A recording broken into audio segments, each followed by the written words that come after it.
All right, and welcome back to the sports show here in WBSM. We're gonna get into the Red Sox talk now. Now that Patriot season and football season is long gone, long past us now. Getting into the Sox talk, everyone's down there. Obviously, pitchers and catchers, I think, reported, or they're going to report any day now, I'm sure.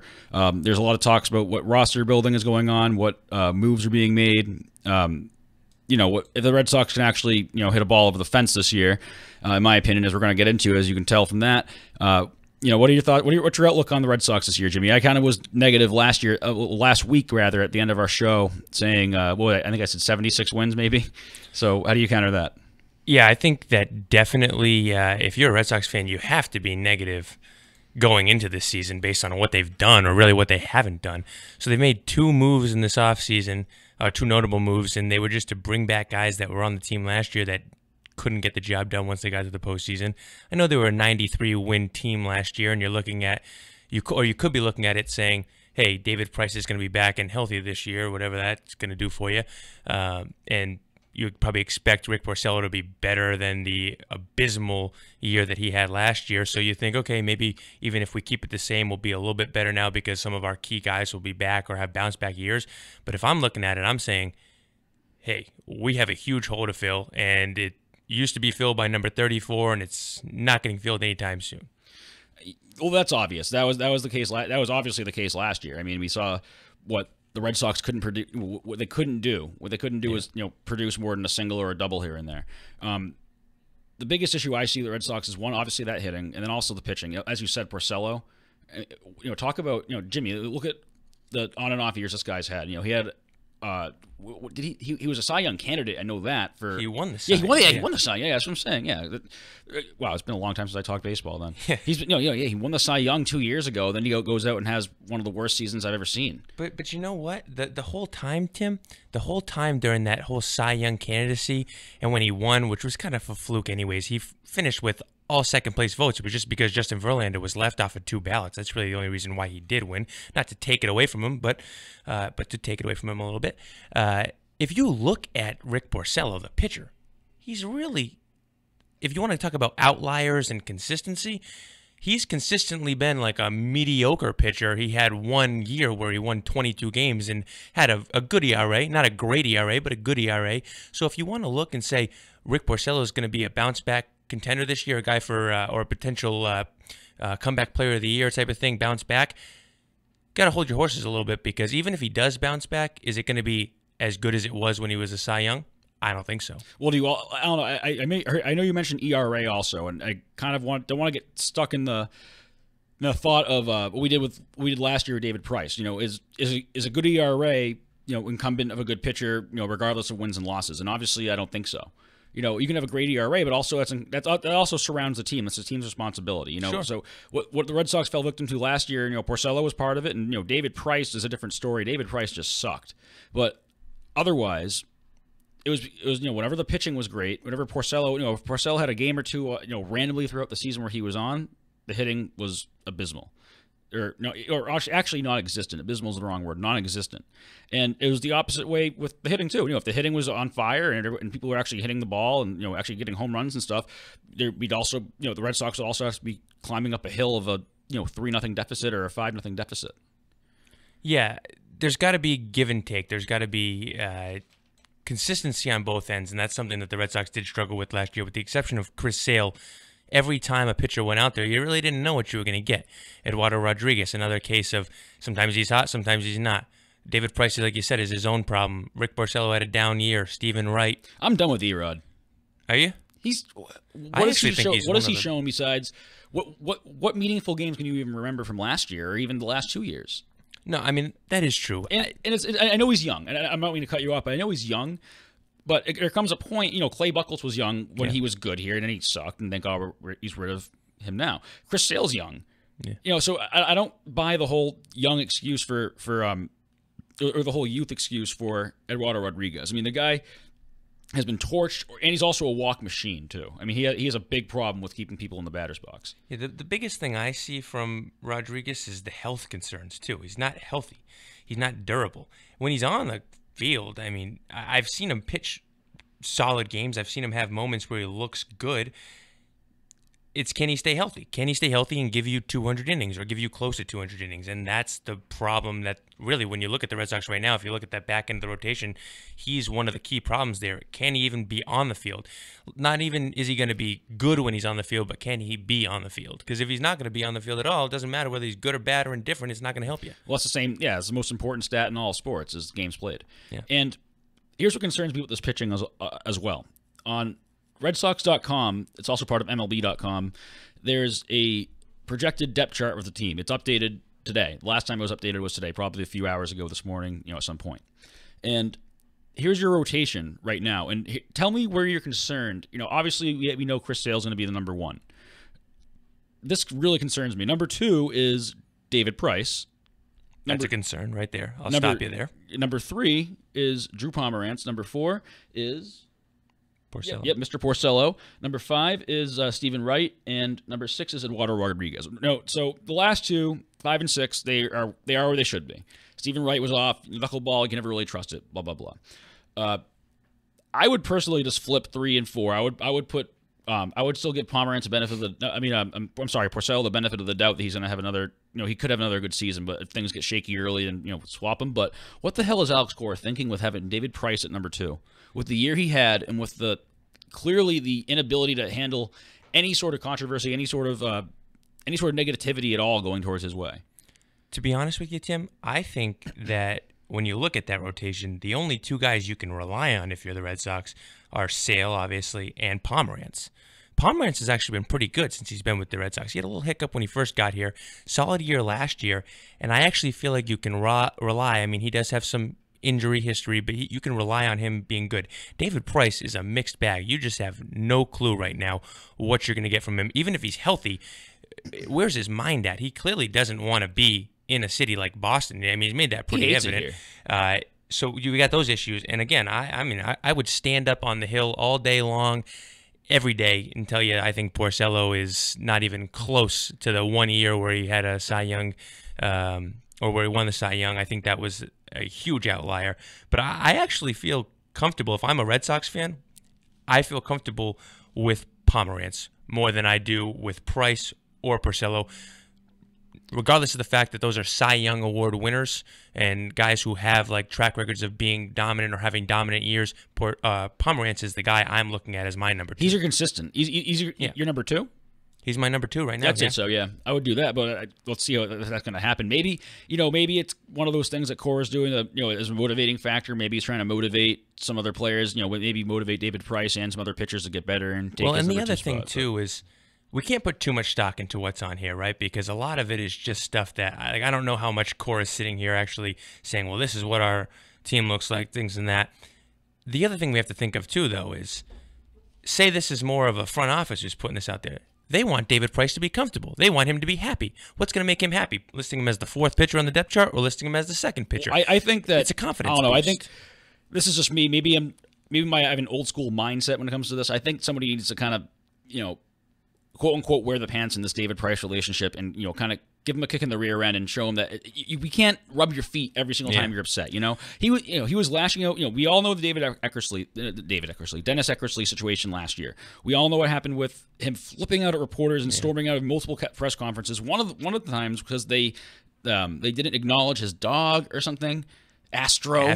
Like, who gives a crap about Astro, to avoid a different term? Yeah. And good save there. Yeah, thank you. And by the way, actually, if you want to call into the sports show, it's the same number you call in Barry Richard, Chris McCarthy, Phil Paleologos, or Ken Pittman, even who was on earlier this morning. Any of the original programming, it's we're playing on the on WBSM's YouTube channel, so you can catch that. You can call us in at 508-996-0500, 508-996-0500. Talk about some Red Sox with us, getting the season started here. So back to what your point was, Jimmy, is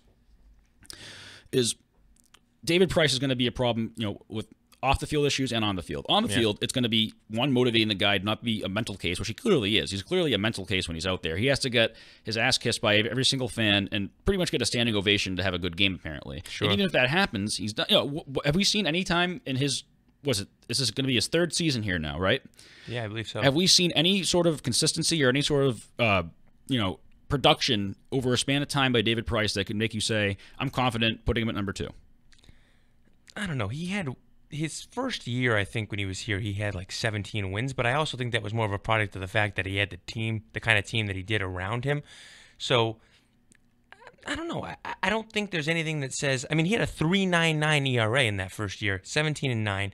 So it wasn't like he was really blowing people away or being super dominant. And it's not like you can really say that, some guys you give the mulligan, you say, okay, he had to adjust to go to the American League East. Ballparks are friendlier to hitters, things like that. He had pitched in the American League East for like 7 years before that with Tampa and then half a season with Toronto. So the American League East thing goes out the window. So even though he had 17 wins, that was more of a product of the team, as you mentioned earlier, helping him out win ball games. His ERA is 3.99. And the Sox still had David Ortiz in the lineup and a different lineup in general. I mean, which allowed Which again, them, that's not Price's or any of the pitchers' problems if they have no run support. That's not their problem at all. And it's their problem in the fact where Chris Sale does his job and doesn't give up runs. If you're the best thing for a team that has no production offensively, obviously, is good pitching. It's good. That's actually a good remedy for any team. Of course. And I think with David Price is, I think he's also a factor on the team emotionally, right? He's not only bad for when he's out there, he's also he's a bad influence. I mean, look what happened with Dustin Pedroia. Yeah. That's another bad influence. He's apparently parading David Price on that Dennis Eckersley situation last year.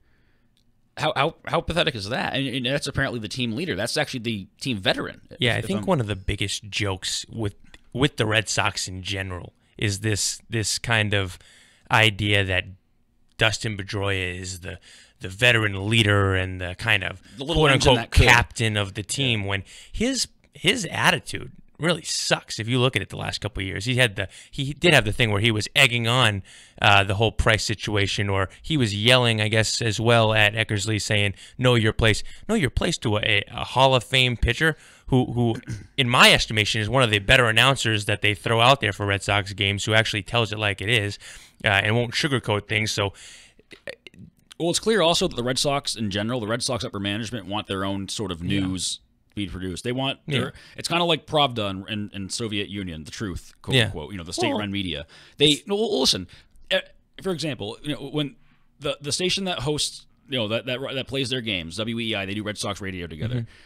There's been recent, even as recent as this week, there's been complaints by Sam Kennedy, the Red Sox president, and there's been complaints previously before, mostly of the antics of the morning show, which I think most people are well aware of.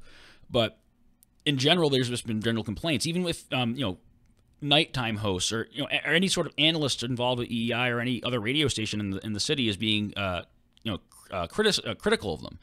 And it comes to a point where even John Farrell last year in an interview on a radio station there, he was getting upset. Obviously it's tough, but he was getting upset that, there's criticism of the team, and there's general criticism of the team. If they're not hitting well, if they're not playing well, or if they flat out suck, that's the media's job to say so. Yeah. And the fact that they get upset about that and they want it's kind of like, it's similar to what the Patriots do. Like, they don't let anybody in who's apparently, what you hear is they don't let anybody.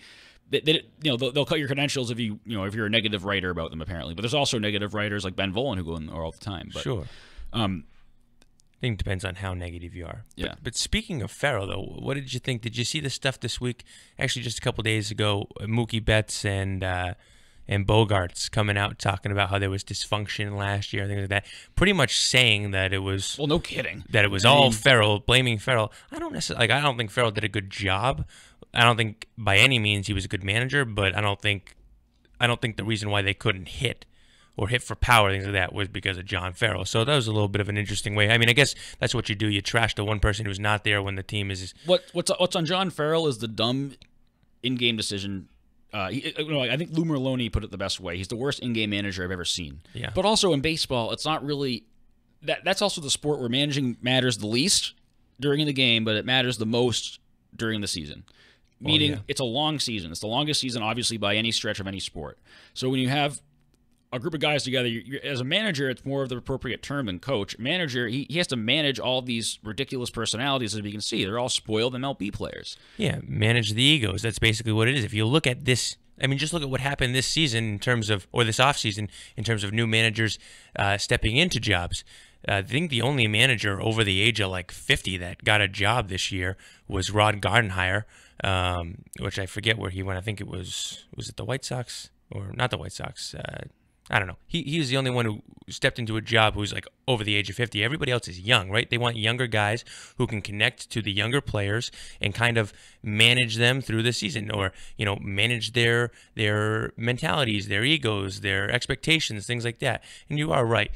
It is important. It's still important, and I think sometimes it's lost on people how important it is to manage in the game, but it is much more in baseball anyways, with the fact that they play 162 games in like 180 days. It is much more about just managing the people themselves and getting them ready to go. How often do you see an MLB lineup change during a year? I mean, all you're really doing is setting a rotation. That changes, but that's usually it's kind of like a fixed cost. You're just going to keep changing the rotation until someone gets injured, and you try to time up the best matchups. Comparatively to, football, forget about it. Not even close to the same importance of coaching.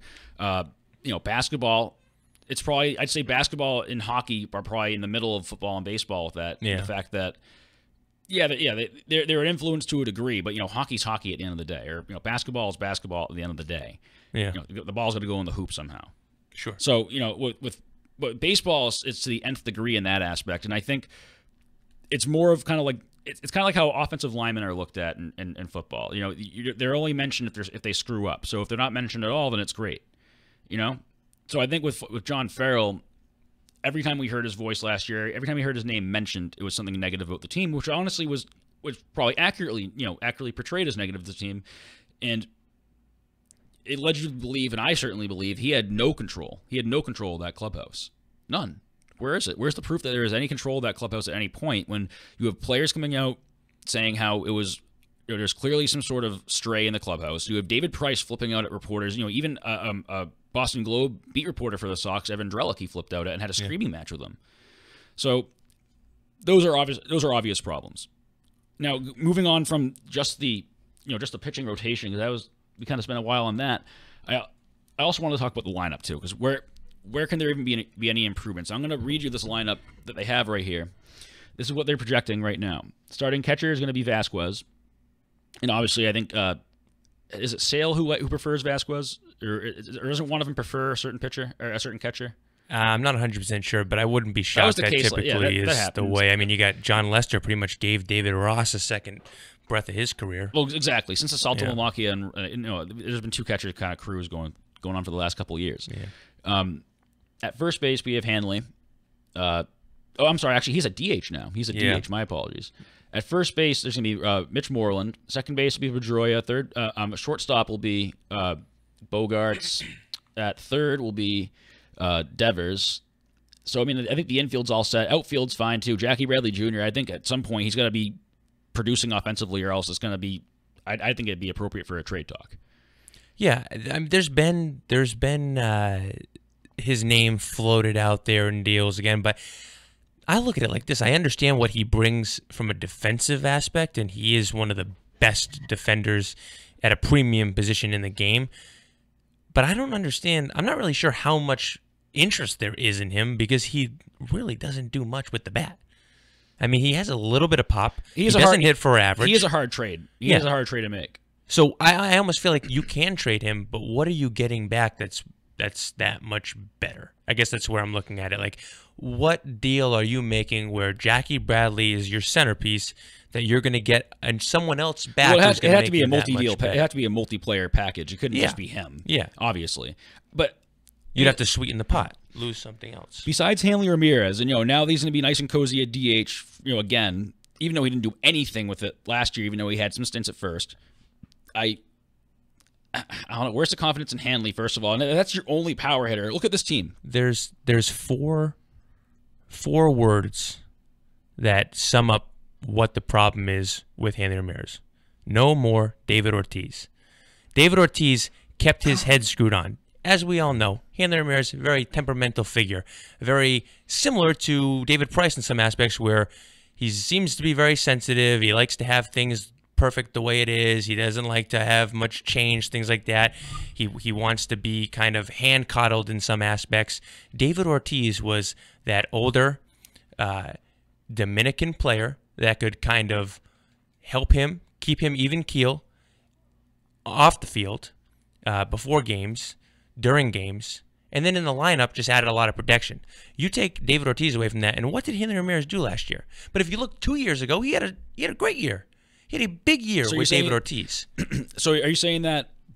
And I don't disagree, but is that now the standard though? Is that now the standard to have? You can't have one sole. You can't have one sole. Offensive powerhouse or power hitter rather in the lineup by himself without having to be followed by someone else in the lineup who's power hitting, or do you mean more emotionally in the team? I know you were mentioning that aspect too, but also that's where it comes down to the management as well, and kind of the whole team aspect in general, and I guess the whole philosophy around the MLB in general too, kind of like the NBA. The players run the league. And at some point, that's why they need a hard-ass coach, I feel like, someone who's actually older than 50, someone not like Alex Cora, who was buddy-buddy with half this team on different rosters, to say, look, no, Hanley, if you're going to cry, then go. If Pablo Sandoval is here, Pablo, I'm going to have to get duct tape and tape, and tape certain parts of your body down to them so they don't come flying out because your belt flies off when you swing. It's pathetic. I mean, think about that. Think about how much money has been wasted on... It's one thing if it's wasted on talent that doesn't work out, like a Carl Crawford or something like that, right?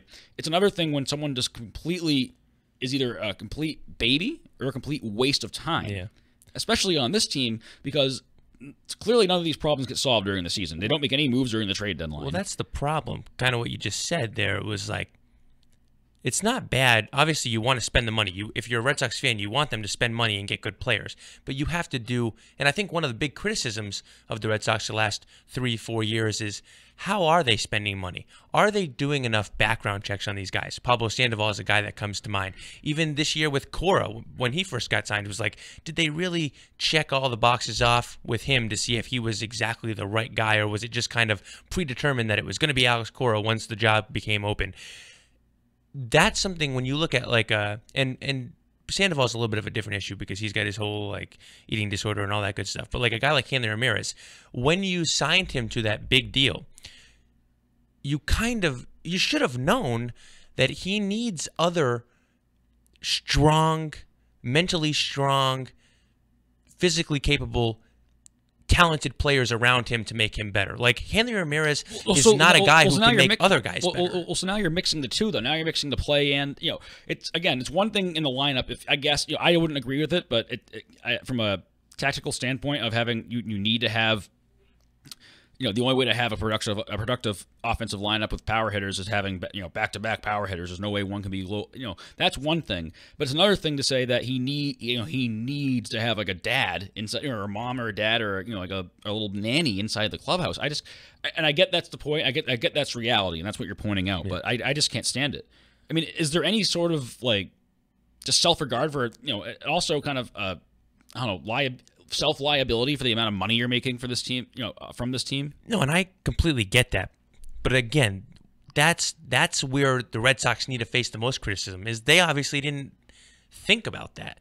They obviously didn't think, at the moment when they signed him, they figured, we have David Ortiz here, we're fine. They didn't think about, in 4 years, if David Ortiz decides to hang it up, who's going to be there to hold his hand? He needs somebody. Absolutely. So they need, the Red Sox have dropped the ball in these deals. It's their upper management, which isn't going to change. They're consistent. They can fire people all they want, but they hamstring their general managers and their managers and the entire philosophy in the clubhouse in general. And that's a problem across the league in some places, but very much so with the Red Sox. And they used to be a problem with the Yankees and the Steinbrenners. The quote unquote problem.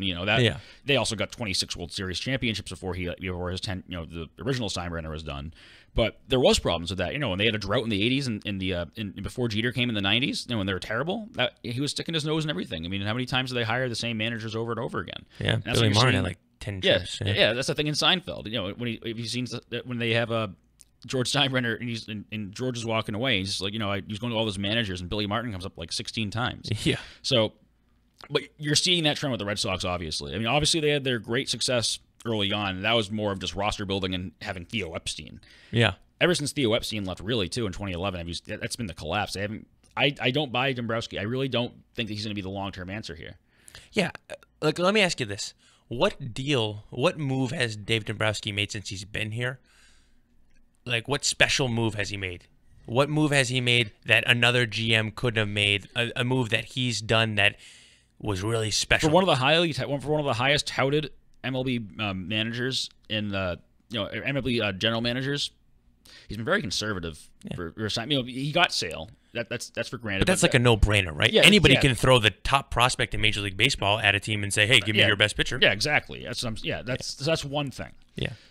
I think he also kind of inherited a lot of crap from what's his name? Ben Cherington. Yeah, from Ben Cherington. Ben Cherington was horrible. I mean, Yeah.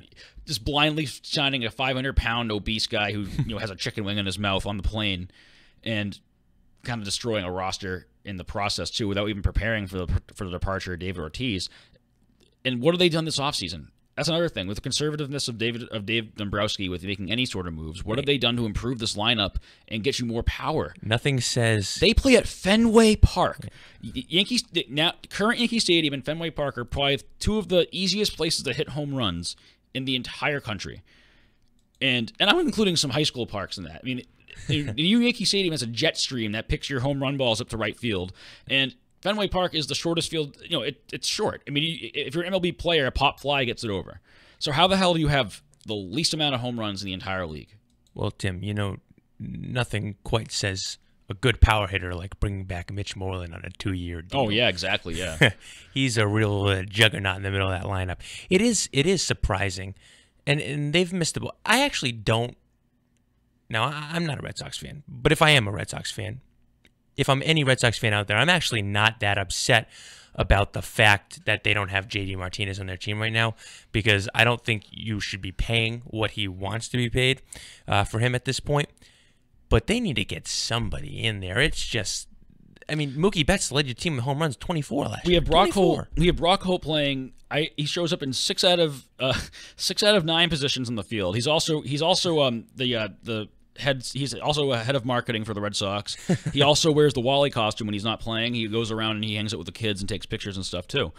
And he also actually, the sausage guy, the friendly sausage guy, you can buy the Fenway Franks outside on the street. He runs that mart too. He has a lot of part-time jobs. And a jack of all trades. I know, and everyone fawns over Brock Holt all the time. Whoop-de-doo. He had one good season one good half a season. Look at the rest of this lineup too, and tell me where you have any sort of confidence that the Red Sox will be, not getting more than a couple singles and doubles during a game that matters. And also, not even just the power aspect, but where is the reliable? And I'm saying reliable hitter on this roster. Ready? So at third base, we have Devers, Holt, Devin Marrero, and Hernandez. I'm sorry, I can't. This screen is so small. Do you have the same screen I have up? I do. Okay, read them off because I can't see this thing. So it's third base. It's Rafael Devers is slotted to be the starter. You got Brock Holt, Devin Marrero, and Marco Hernandez. So Marrero and Hernandez are just guys who are filling the void here. They'll be probably mixing it up at second base, although they just brought back Nunez. So you got him. Shortstop, you got Bogarts, obviously going to start. Your favorite guy, Brock Holt, again, is right Mr. now. Utility, Captain Underpants over here. And then Lin, the Asian prospect that they brought up last year. I forget his full name, but he's not gonna play a big fight. He probably won't even make the team out of camp. Then second base, you got Pedroia, Holt, Lin again, and then first base, it's Moreland, Ramirez, Holt again. So I didn't even know Holt played first base. Yeah, I'm telling you, he plays everything. And Blake Swihart, who's another interesting guy. I'm surprised you don't find him under second baseman, as Alex Cora said the other day. Blake Swihart, former top prospect catcher, is going to play second base now. So that'll be interesting for Chad Finn from Boston.com has a thing I just pulled up here. It was who will lead the Red Sox in home runs this year. It looks like he's picking Mookie Betts. Let me see this. Where does he say it? 1 second. He says Martinez with a question mark. He hit 45 home runs overall and more in 62 games after his trade to the Diamondbacks, 29. Then in any single Red Sox player hit all year. He's a late bloomer for sure, but his power is legit. The Red Sox have some outstanding players, but they don't have a slugger like Martinez. I don't know. Is JD Martinez going to be that much? I don't know. You got to tell me. Is he going to be that much of a slugger over Hanley? Is he going to be the Red Sox #1 slugger? Oh, I think he's for sure gonna.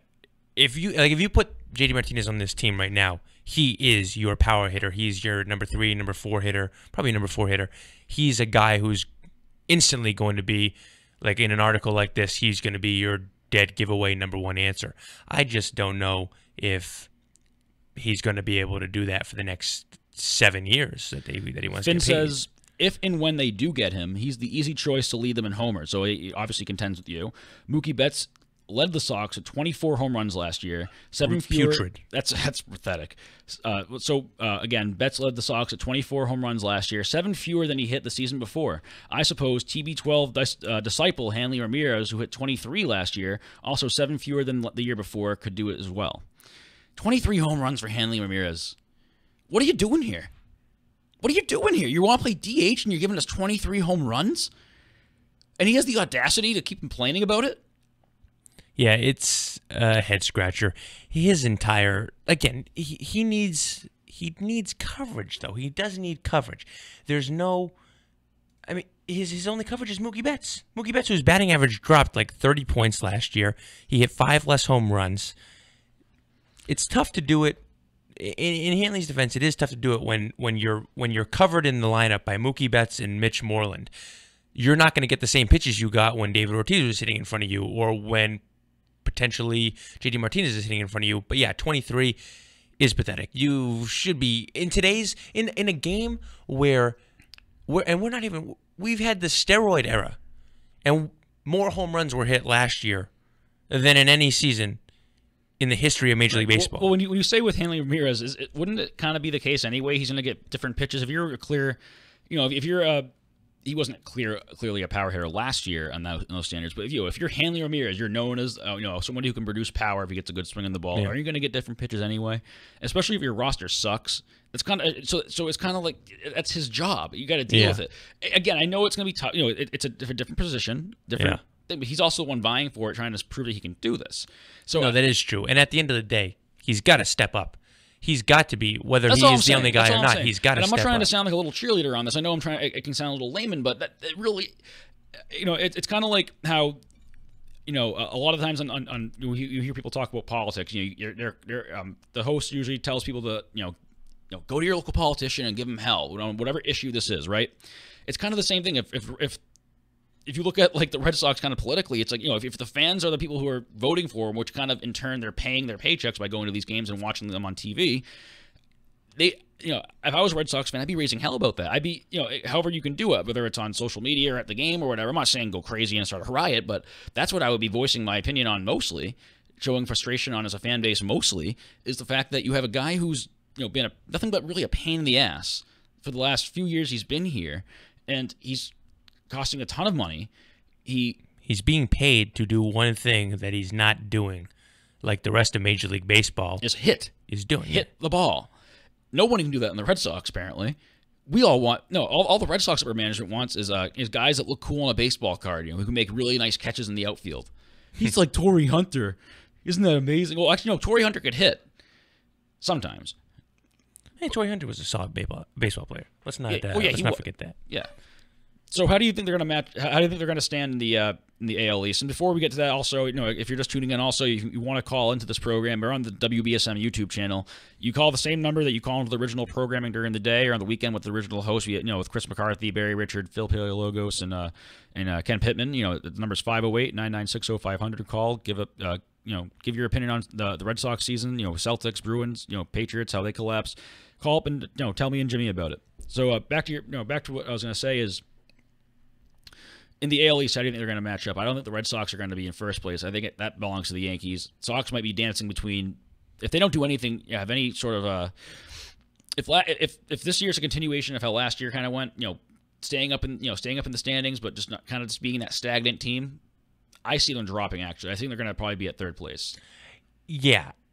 I have spoken to a couple of different Red Sox fans recently, and obviously with baseball, getting back underway, getting some of their thoughts. Some of my buddies, and a lot of people say, "Oh, it's the same team that won 93 games." Where'd you speak to fans outside of Fenway Park? No, just did you go around the microphone? I wish. No, just at work and things like that. How do you feel about this season?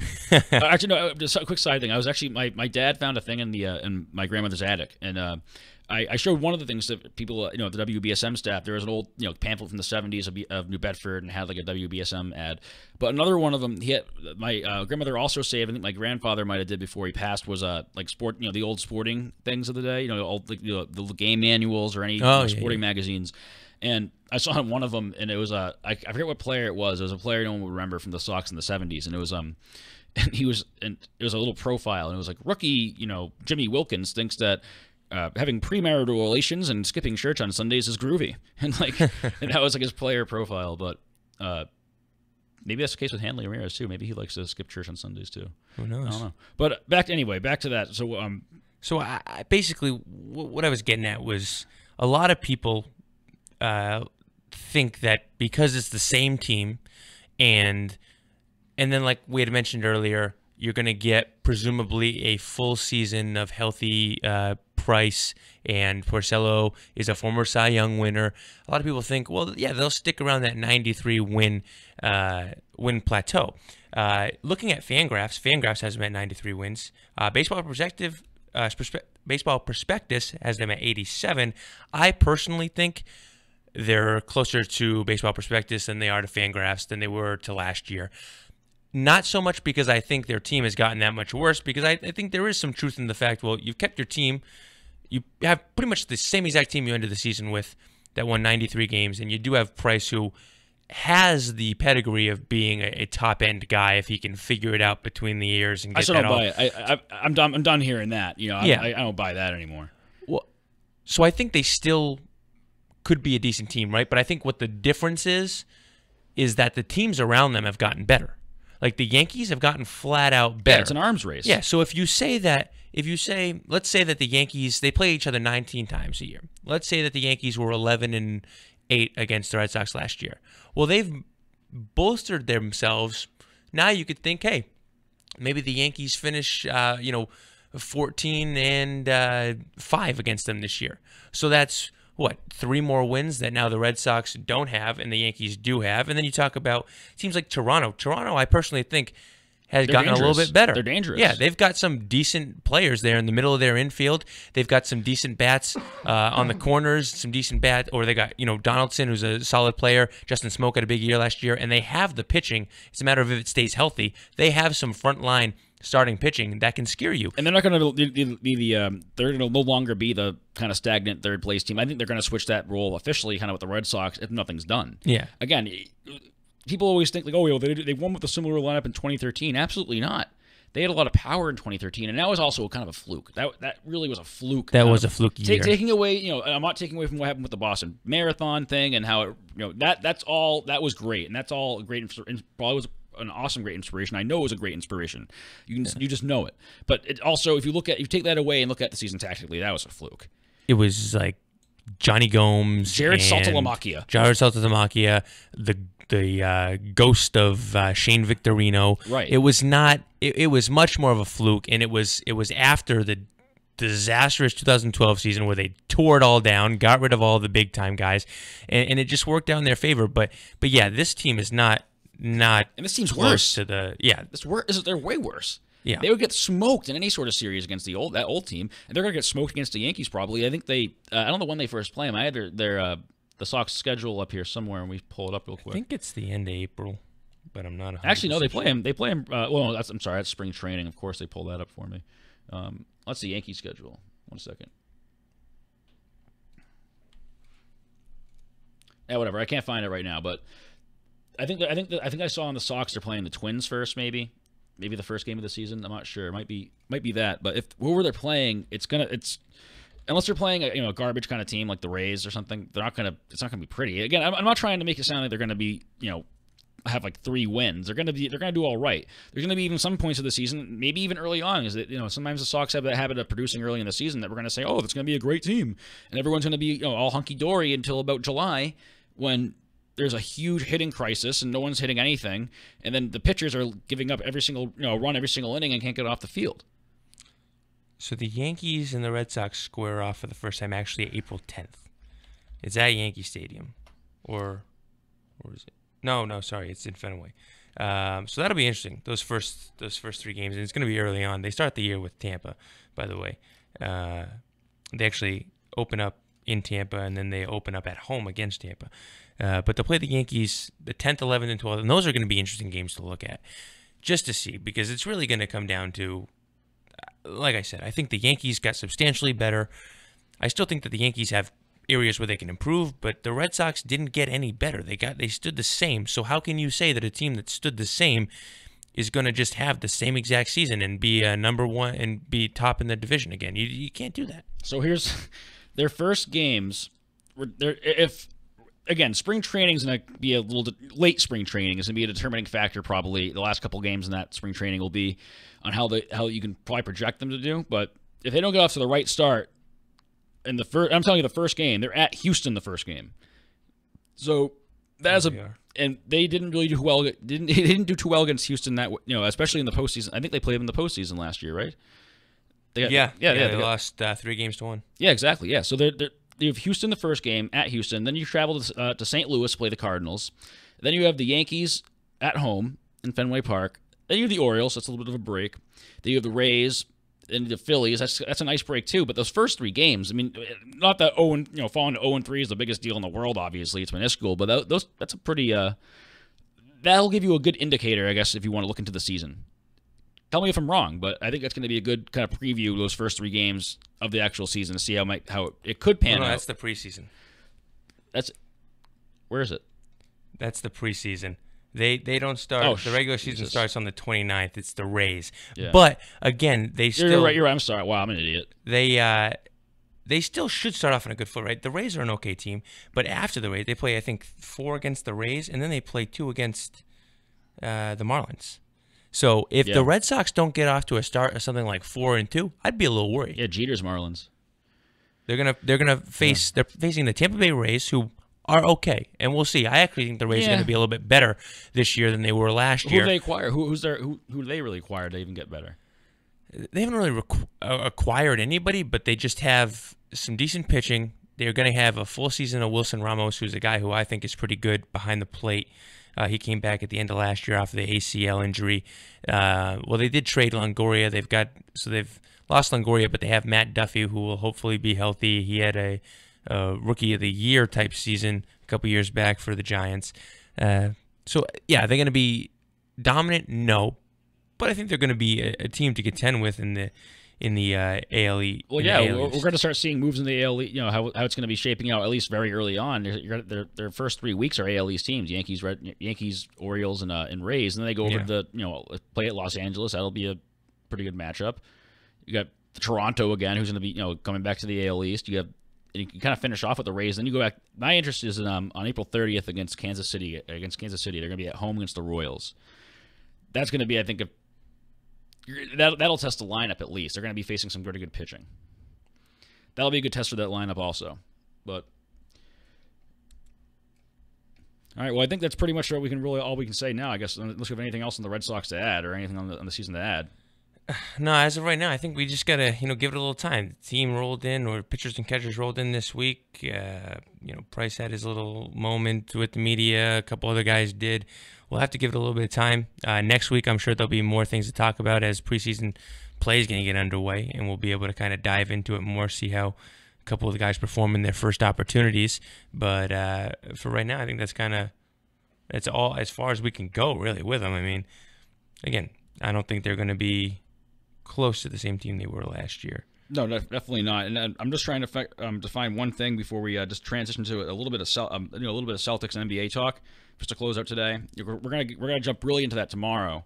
The Celtics have been kind of ever since Kyrie Irving's injury, they've been slipping, and especially lately, ever since they got blown out by Cleveland a couple games ago rather.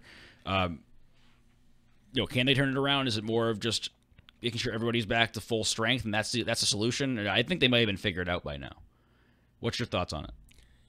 Yeah, I just struggle with the fact that their height. They just don't have height. I mean, how do you contend?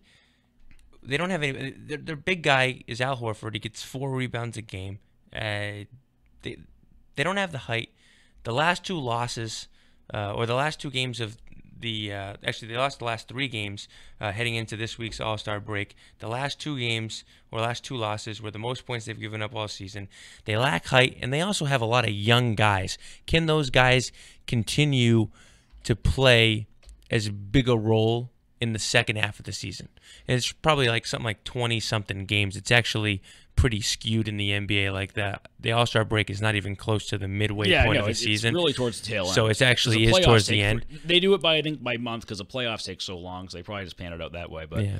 But a guy like Jaylen Brown, who this year is now a key member of the team and has never been that before, is he going to be able to continue a high level of play throughout the end of the regular season and into the postseason?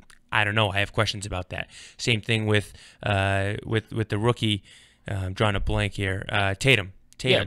Is he going to be able to play? He's got the most promise. He does, but he still has areas of his game that can get better and need to get better and will get better over time. But can we put all of our stock into him right now? I'm interested to see.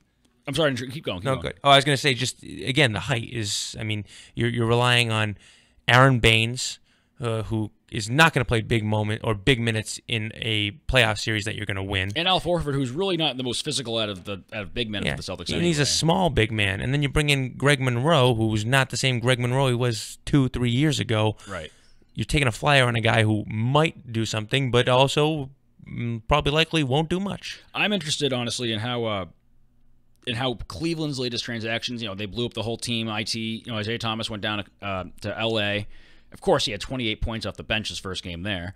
Yeah. But that'll pan out. That'll flatten out again. But I'm really interested in how that pans out because obviously LeBron's going to run that team, and it's all going to be meshed around LeBron. They actually had one of their players, I forget who it was, say, actually admit that that's what they have to do. To be George successful. Hill, yeah. Yeah, George Hill admitted that. So I don't know if I did view the Cavs team as before, no matter how many times they were beat by the Celtics, to be who Boston would be playing in the Eastern Conference Finals to get to to go to the finals and get their asses kicked by Golden State.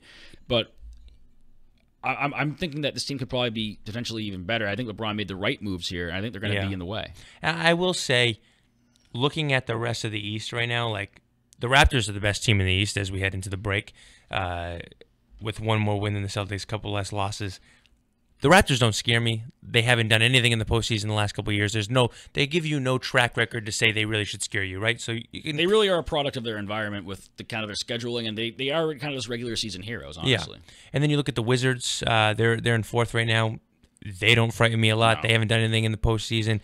The NBA is this, Jim. The NBA is very similar to the NFL. There's about 4 teams. Yeah. Two of them are the ones you can put your money on. And I even still say it's a fight between Cleveland and Boston. But obviously everyone knows Golden State's going to go back, and they're probably going to win.